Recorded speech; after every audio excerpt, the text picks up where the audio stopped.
Bonjour à toutes et à tous. Avec l'été arrive le soleil et aussi l'envie de lire. Parce que lire, c'est tellement important. Victor Hugo disait « Lire, c'est boire et manger. L'esprit qui ne lit pas maigrit, comme le corps qui ne mange pas. » Donc, nous sommes 5 passionnés de livres. Nous allons essayer de vous donner de bonnes idées de lecture pour cet été. Tout d'abord avec Suzy Maltrait, qui est poétesse, romancière, nouvelliste, qui a fondé le Salon des écrivains et des éditeurs à Rambouillet. La 11e édition aura lieu le 14 novembre à Rambouillet. Le 17 novembre, pardon. Donc elle a fait un très bon roman, Les mains nues ou Le dernier siècle. Voilà, je me suis dit qu'il était inconcevable de ne pas trouver une héroïne quelque part qui ait traversé ce siècle. Et je l'ai trouvée dans Albertine, native du Cantal, dans un environnement rural. Et à cette époque-là, elle était née en 1913, on allait vers Paris. On montait vers Paris. On n'avait qu'une envie, c'est d'aller rejoindre la région parisienne. Donc elle va traverser ce siècle jusqu'à la prochaine guerre, qui va la surprendre. Voilà. Et c'est cette histoire-là que j'ai voulu vous faire connaître avec les péripéties d'une femme qui sort de la campagne, qui ne connaît rien à la ville, mais qui va essayer de s'y intégrer. Elle va donc rencontrer forcément ce deuxième conflit mondial. Elle y perdra une main, je ne vous dis pas comment, sinon ça n'a plus d'attrait, bien évidemment. Elle y perdra une main, et quand vous regardez juste la couverture du livre, c'est à vous de deviner ce que, et le malgré tout est important, ce qu'elle deviendra. Voilà. Et j'espère que les lecteurs trouveront, comme dans les critiques d'Antoine de Matarel, qui est un grand critique, à trouver dans ce livre, voilà, une raison d'espérer en la vie. Bravo, Suzy.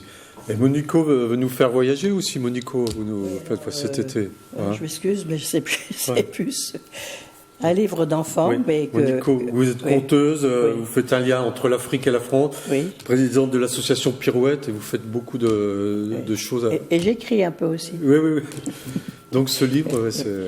Ce livre a été fait, c'est un collectif, et c'est Geneviève Secaldi qui a aidé à le faire.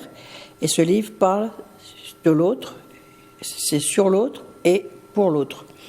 Et à travers des petites histoires, ça a été fait à La Réunion. Donc ils ont pris des animaux de la mer, et chaque animal a un problème.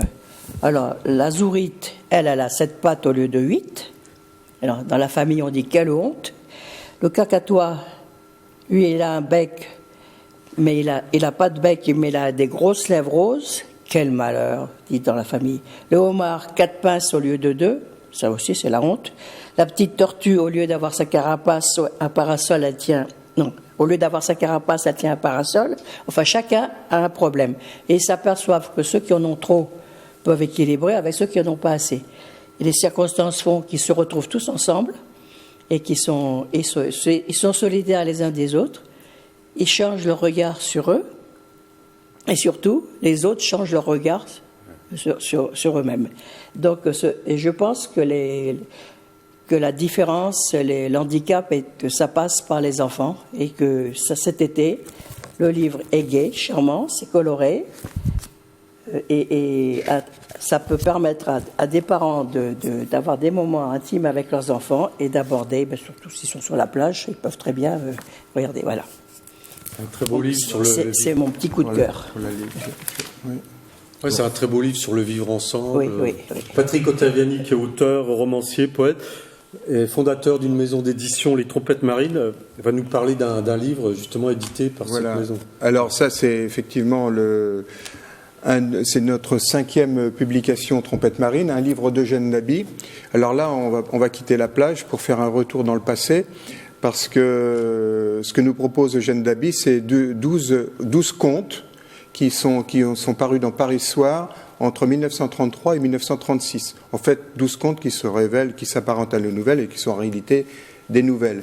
Et 12 portraits sur 12 univers, sur le dénuement, la pauvreté, la solitude dans les quartiers populaires parisiens. Et il faut savoir aussi que Eugène Daby, c'est le but aux éditions des Trompettes Marines, on veut faire ressurgir des écrivains qui ont été très connus dans le passé. Eugène Daby avait comme Pygmalion Roger Martin du Gard, qui lui reprenait sans arrêt ses romans, son premier roman qui s'appelait Petit Louis, etc. Et puis il était aussi avec André Gide, et cet auteur-là est mort prématurément à 36 ans à Sébastopol, en URSS, quand il avait fait son voyage avec André Gide. Mais qu'est-ce que je veux dire oui, alors c'est publié aussi, les nouvelles ont été publiées dans le contexte du journal Paris Soir. Paris Soir, à cette époque-là, les quotidiens parisiens, il y avait juste la TSF qui démarrait, mais c'était 20 millions de tirages de journaux en France. Il y avait peut-être 40 millions d'habitants, il y avait quand même 20 millions de tirages de journaux. Et en 1939, Paris Soir, c'était le plus important journal d'époque, il a fait 1 900 000 tirages. Ouais, c'était l'ancêtre de François, Paris Soir. C'était l'ancêtre de François, et puis c'était Jean Prouveau, un homme, un industriel du textile, qui avait racheté ce journal dans les années 30, et qui l'a fait bondir en disant que l'image était prioritaire dans son journal, était plus complémentaire de ce que l'on pouvait écrire, et qui a créé Paris Match en 1949. Donc, on fête les 70 ans de Paris Match. Mais sinon, indépendamment de ça, dans les livres lui-même, donc c'est les milieux populaires à Paris dans les années 30, 35, 40. Et c'est des portraits magnifiques parce que Eugène Daby, qui a eu le premier prix populiste avec Hôtel du Nord dont a été fait qui a été mis en film, mais au départ c'était son synopsis, si on peut dire, c'était le roman qu'il avait écrit. Et c'était une époque. Vous avez des nouvelles avec La Vieille en particulier. C'est des portraits qui sont pris. Il a véritablement, il est poignant. Il est très à l'observation. Il prend tous les tics qu'ont les gens. Il est très observateur et ça donne des nouvelles qui sont absolument magnifiques. Voilà. Eh ben, c'est bien, ça me donne envie de lire, mais passionné. Et Hervé Lozac, donc, qui est scénariste, réalisateur et romancier, peut nous parler aussi d'un livre intéressant. Alors, un livre que j'adore, qui s'appelle Les Lunatiques, je ne sais pas si on le voit. Oui. Voilà. Donc, c'est un livre de Mathieu de Villemorin. Ça a été préfacé par Philippe Bozzo di Borgo, qui a inspiré le personnage de François Cluzet dans Les Intouchables, donc c'est ce paralytique. Alors, je vous dis juste un tout petit extrait qui est une très bonne entrée en matière. C'est avec humour que Mathieu de Villemorin traite ce sujet difficile de la maladie psychique. L'humour, le véritable antidote, me dit-il. Ce livre est porteur d'espoir et fait connaître tout un pan de la société constituée de personnes souvent considérées comme inquiétantes, rejetées hors de notre société actuelle où domine la norme. Mathieu de Villemorin remet en perspective la présentation erronée du public sur la schizophrénie. Voilà. Donc, Mathieu de Villemorin, c'est quelqu'un que je connais. En fait, c'est un ami d'enfance, un ami de collège. Et je l'ai revu il y a très très peu. Et je ne pouvais pas soupçonner une seconde, et lui-même ne pouvait pas le soupçonner, qu'il était atteint de crise de schizophrénie. Ça s'est déclaré, il avait 23 ans. Et il s'en est guéri, c'est stable maintenant, il y a 5-6 ans.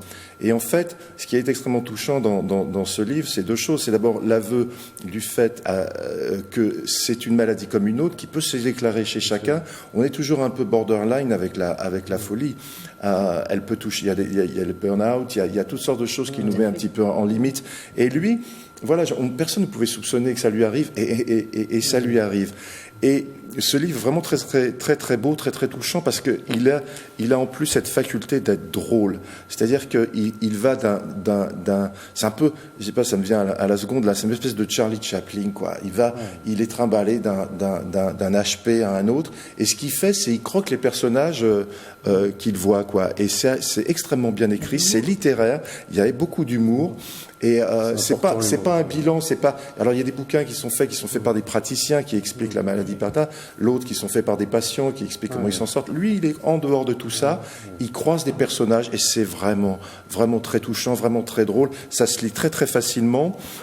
Alors, j'ai pas le temps de vous lire des extraits ou des choses ou autres, mais enfin, il y a des passages. À un moment donné, il est avec un patient, il voudrait faire le guide de l'HP, quoi. Alors, ils se disent que avec des entonnoirs comme ça, 3 entonnoirs, c'est le degré de folie où on est accepté, etc.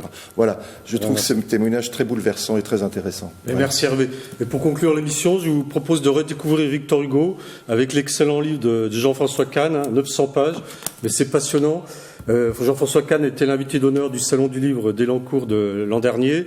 Et il nous fait redécouvrir, quand il était exilé à Guernesey, par exemple, les marins transportaient des poèmes de Victor Hugo dans leur poche.